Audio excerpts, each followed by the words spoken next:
आप देख रहे हैं औसम टीवी अमेरिका। आपके साथ मैं हूं सरफराज सैफी। हम आपको एक ऐसी खबर दिखाने वाले हैं जो पिछले कई दिनों से लगातार चर्चाओं का विषय बनी हुई थी। आखिरकार एक ट्वीट के बाद उस खबर पर पूरी तरीके से विराम लग गया है। जी हां, मैं बात कर रहा हूं देश के होम मिनिस्टर अमित शाह जी के बारे में, जो उनकी बीमारी को लेकर पिछले कई दिनों से लगातार सोशल मीडिया के माध्यम से खबर फैल रही थी या फैलाई जा रही थी कि वो बीमार हैं।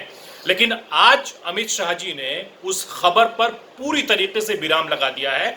मैं आपको बता दूं कि 9 मई को यानी आज 3:52 पर देश के होम मिनिस्टर अमित शाह जी ने ट्वीट किया है और वो काफी बड़ा ट्वीट किया है। उसमें ये बताया है कि जो लोग उनके स्वास्थ्य के बारे में अलग अलग तरीके से जो रूमर्स फैला रहे थे वो दरअसल बेबुनियाद हैं, वो पूरी तरीके से स्वस्थ हैं और उनकी जो स्वास्थ्य की चिंता करना सभी के लिए उन्होंने एक संदेश दिया है। वो संदेश मैं आपको पढ़ के सुनाना चाहता हूं जो अमित शाह जी ने आज 3:52 पर जो उन्होंने ट्वीट किया है। वो देश भर में इस वक्त चर्चा का विषय है और जो खबरें उनके बारे में फैलाई जा रही थी यानी वो स्वास्थ्य उनका ठीक नहीं है, बीमार है, उन पर अब विराम लग गया है।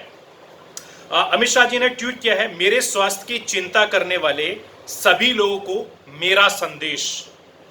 अमित शाह जी ने ये कहा है। उन्होंने कहा है कि पिछले कई दिनों से कुछ मित्रों ने सोशल मीडिया के माध्यम से मेरे स्वास्थ्य के बारे में कई मनगढ़ंत अफवाहें फैलाई हैं। यहां तक कि कई लोगों ने मेरी मृत्यु के लिए भी ट्वीट कर दुआएं मांगी हैं। देश इस समय कोरोना जैसी वैश्विक महामारी से लड़ रहा है और देश के गृह मंत्री होने के नाते देर रात तक अपने कार्यों में व्यस्त रहने के कारण मैंने इन सब पर ध्यान नहीं दिया है। जब ये मेरे संज्ञान में आया तो मैंने सोचा कि ये सभी लोग अपनी काल्पनिक सोच का आनंद लेते रहें, इसलिए मैंने कोई स्पष्टता नहीं की है।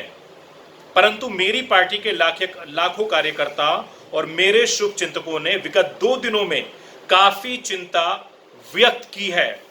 उनकी चिंता को मैं नजरअंदाज नहीं कर सकता। इसीलिए मैं आज स्पष्ट करना चाहता हूं कि मैं पूर्ण रूप से स्वस्थ हूं और मुझे कोई बीमारी नहीं है। ये देश के होम मिनिस्टर अमित शाह ने आज अपने ट्वीट में किया है। उन्होंने कहा है कि हिंदू मान्यता के अनुसार ऐसा मेरा मानना है कि इस तरह की अफवाहें स्वास्थ्य को और अधिक मजबूत करती हैं। इसलिए मैं ऐसे सभी लोगों से आशा करता हूं कि वो व्यर्थ की बातें छोड़कर मुझे मेरा कार्य करने देंगे और स्वयं भी अपना काम करेंगे। इसके आगे वो लिखते हैं कि मेरे शुभचिंतकों और पार्टी के सभी कार्यकर्ताओं को मेरा हालचाल पूछने और मेरी चिंता करने के लिए मैं उनका आभार व्यक्त करता हूं। जिन लोगों ने अफवाह फैलाई है उनके प्रति मेरे मन में कोई दुर्भावना या द्वेष नहीं है। आपका धन्यवाद। अमित शाह। दरअसल पिछले कई दिनों से जैसे मैंने बताया कि लगातार वो सोशल मीडिया पर, फेसबुक पर, ट्विटर पर, लिंक्डइन पर, व्हाट्सएप पर, इंस्टाग्राम पर, फोन पर हर तरीके से ये रूमर्स फैल रहा था कि अमित शाह जी को स्वास्थ्य कैसा है, क्या उनको कोई बीमारी हो गई है। मैं उन बीमारियों का जिक्र नहीं करना चाहता जो लोग अपने ट्वीट में कर रहे थे, लेकिन हमने भी खबरों के माध्यम से इस बात की कोशिश की कि उन खबरों में कोई सच्चाई नहीं है, खबर फेक है, झूठी है।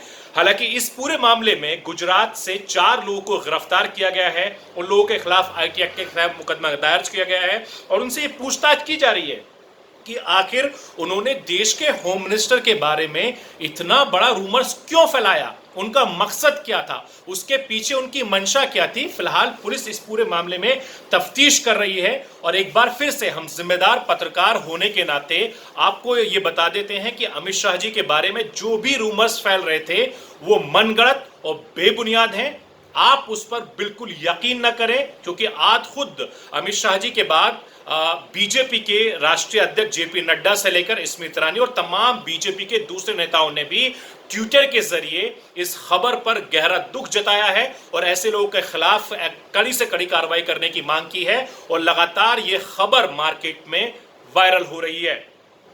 औसम टीवी अमेरिका के लिए सरफराज सैफी की यह खास रिपोर्ट।